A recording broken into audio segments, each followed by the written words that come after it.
Good morning दोस्तों, स्वागत है आपका आज के मुख्य समाचारों में। जी हां दोस्तों, आपको यहां पर देखने को मिलेंगे सुबह से लेकर शाम तक की तमाम बड़ी खबरें, मुख्य समाचार, ब्रेकिंग न्यूज अपडेट के रूप में। तो आप सभी लोगों से रिक्वेस्ट है दोस्तों, इस वीडियो को ज्यादा से ज्यादा लाइक और चैनल को सब्सक्राइब करें। तो चलिए दोस्तों, जान लेते हैं आज की पहली बड़ी खबर।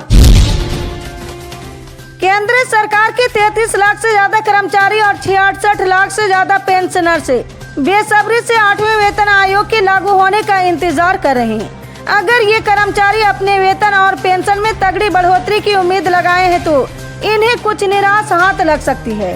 जी हां, कोटक इंस्टीट्यूशन इक्विटीज की एक हालिया रिपोर्ट इशारा करती है कि 8वें वेतन आयोग के लिए फिटमेंट फैक्टर 1.8 हो सकती है, जिससे असल वेतन में करीब 13% की बढ़ोतरी हो सकती है। ये बात इकोनॉमिक टाइम्स की एक रिपोर्ट में कही गई है। आने वाले दिनों में महाराष्ट्र की राजनीति में बड़े बदलाव की संभावना है। मुख्यमंत्री देवेंद्र फडणवीस इन दिनों दिल्ली दौरे पर है और सूत्रों से जानकारी मिली है कि उनके इस दौरे के दौरान कुछ अहम राजनीतिक फैसले लिए गए। जी हां, पिछले कुछ दिनों से राज्य मंत्रिमंडल में फेरबदल की चर्चा चल रही थी। इसी पृष्ठभूमि में जानकारी मिली है कि मुख्यमंत्री के दिल्ली दौरे के दौरान बड़े फैसले लिए गए हैं। जी हां, मुख्यमंत्री देवेंद्र फडणवीस इन दिनों दिल्ली में हैं और जानकारी मिल रही है कि उनकी इस यात्रा के दौरान राज्य की राजनीति और विकास के स्तर पर कुछ महत्वपूर्ण घटनाक्रम हुए।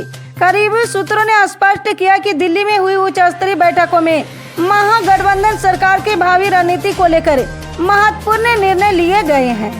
यह सूत्रों के अनुसार आज मंत्रिमंडल में जल्द ही बड़े फेरबदल की संभावना, इसके साथ ही कुछ मंत्रियों के विभागों में बदलाव का भी फैसला हो सकता है। ये बदलाव आगामी चुनाव के मद्देनजर किए जाएंगे। जी हां, मंत्रियों की कार्य कुशलता की भी समीक्षा की जाएगी। शिवसेना शिंदे गुट और राष्ट्रवादी अजीत पवार गुट के मंत्री पिछले कुछ दिनों से विवादास्पद कारणों से चर्चा में हैं।